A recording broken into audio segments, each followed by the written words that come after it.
Hello mga idol, dito naman tayo sa bagong video natin mga idol. Ano ba ito mga idol? Gabi na. Alas 6 na mga idol.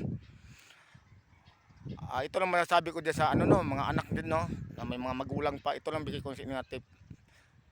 Mintras may mga magulang pa kayo, mahalin nyo yung mga magulang nyo, huwag nyo saktan. Kasi masakit isang magulang nga pag nasaktan mo sila, lalo na pagbuhatan mo pa sila ng kamay. Yan mga idol, masakit din sa kanila bilang magulang. Ako rin, ngayon ako, magulang na rin ako no. Kahit kailan magulang ko hindi nakatikim sa akin ng mga ganung bagay, kahit masakit na salita, wala talaga. Minahal ko magulang ko hanggang namatay yun sila. Kaya kayo, sino yung mga magulang dyan no, alagaan yung magulang nyo, lalo pag matanda na magulang nyo, alagaan nyo sila hanggang ano, mawala sila sa mundo.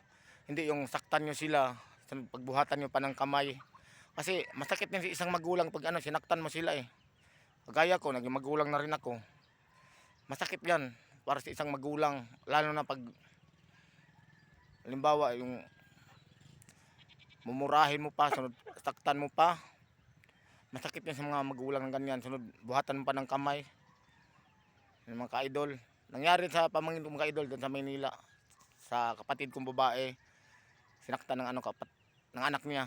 Mag-isang anak lang yan, sinaktan pa siya ng ano anak niya. Tapos tumulong pa yung asawa mga ka-idol, saka yung biyanan. Nga ito yung mabigay kong tips sa mga ano mga anak ng may magulang pa. Mintras buhay pa magulang nyo, mahalin nyo. Huwag nyo saktan, huwag nyo pagsalitaan ng masakit, huwag nyo pagbuhatan ng kamay. Kasi yung matanda na, haagaba yan. Yung matanda na yan. Kasi yung magulang natin, segunda Diyos yan eh. Pag sinaktan mo yan, maagabaan ka rin yan. Oo, ganito tayo, bata pa tayo, pero darating ng araw, tatanda rin tayo. So yung ginagawa natin, gagawin din sa atin yan. Yan mga ka-idol, yun mga bigay ko nga tips sa mga ano mga anak diyan no.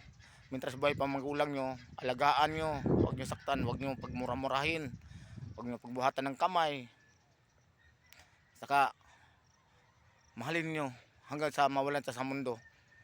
Yung mga ka-idol. Kasi masakit din sa isang magulang pag ano, minura mo sila, sinaktan mo sila. Kung alam nyo lang, naging magulang din kayo, di ba? Mapagmahal yung magulang sa kanilang mga anak. Kagaya ko, naging magulang na rin ako, mapagmahal ako sa anak ko. Kaya nga, sino po yung may mga magulang dyan, no? Mahalin yung magulang nyo hanggang sa pagtanda nila, hanggang sa mawala sila sa mundo. Kasi, ang magulang, kahit kailan, pag mawala sa mundo, hindi na babalik yan. Pero ang asawa natin, ang mga anak natin, di ba? Pag mawala, mayroon papapalit. Ganun. Pero magulang natin, hindi na babalik yan kahit kailan. So yun mga ka-idol, no? Yun lang mabigay kong tips sa mga ano yan, anak na may mga magulang pa dyan, no? Mahalin yung magulang nyo hanggang sa pagtanda, hanggang mawala sila sa mundo. So mga ka-idol, no? Salamat. Thank you for watching mga ka-idol. Bye bye.